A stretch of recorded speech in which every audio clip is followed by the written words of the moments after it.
Hello, good morning friends. स्वागत है आप सभी का हमारे YouTube channel Divya steno classes में।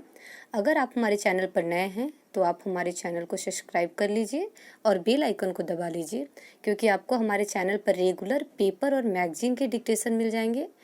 तो चलिए स्टार्ट करते हैं आज का डिक्टेशन। स्टार्ट।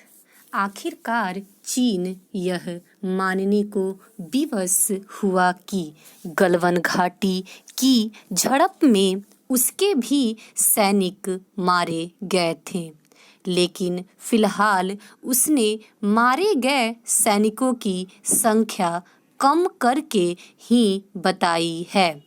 चीन पूरा सच बयान नहीं कर रहा है। इस संदेह का एक कारण तो यह है कि अन्य स्रोतों से मारे गए चीनी सैनिकों की संख्या 45 से लेकर 70 तक बताई जा चुकी है, और दूसरा यह कि इस खूनी झड़प के बाद चीनी सेना को अपने हताहत सैनिकों को ले जाने के लिए कई वाहनों का इंतजाम करना पड़ा था। यदि चीनी नेतृत्व अपनी जनता के प्रति तनिक भी ईमानदार होता तो अपने सैनिकों के बारे में सूचना देने में 9 महीने नहीं लगाता। साफ है कि शर्मिंदगी से बचने के लिए चीन ने सच का सामना करने से इनकार किया। चूंकि यह उसकी पुरानी आदत है, इसलिए उसकी बातों पर एक सीमा से अधिक भरोसा नहीं किया जा सकता। लेकिन उसकी स्वीकारोक्ति के बाद भारत में उन लोगों को अवश्य शर्मिंदा होना चाहिए जो यह मानने को तैयार नहीं थे कि गलवान में चीनी सैनिकों को कोई नुकसान हुआ। ये ऐसे अंध विरोधी थे जो भारत से ज़्यादा चीन के दावों पर भरोसा कर रहे थे।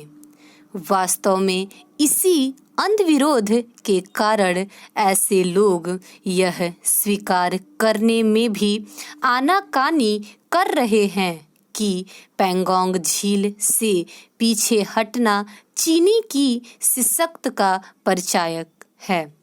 इसके पहले चीन इस तरह पीछे हटने के लिए कभी नहीं तैयार हुआ। इस बार वह मजबूर हुआ तो भारतीय सेना के मजबूत इरादे और भारतीय नेतृत्व की दृढ़ता के कारण, जो इसकी सराहना करने में शर्म संकोच कर रहे हैं। वे एक तरह से भारतीय सेना के शौर्य की अनदेखी ही कर रहे हैं। चीन के गलवान की झड़प में अपने सैनिकों के मारे जाने की बात एक ऐसे समय स्वीकार की जब पैंगोंग इलाके में सैन्य वापसी का काम पूरा हो गया है और दोनों देशों के सैन्य अफसरों के बीच सीमा विवाद को लेकर अगले दौरे की बातचीत होनी है।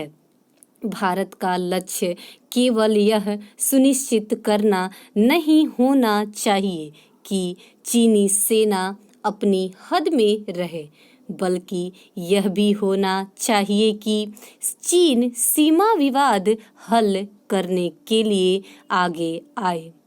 यह एक तथ्य है कि वह जानबूझकर सीमा विवाद को हल करने से बच रहा है।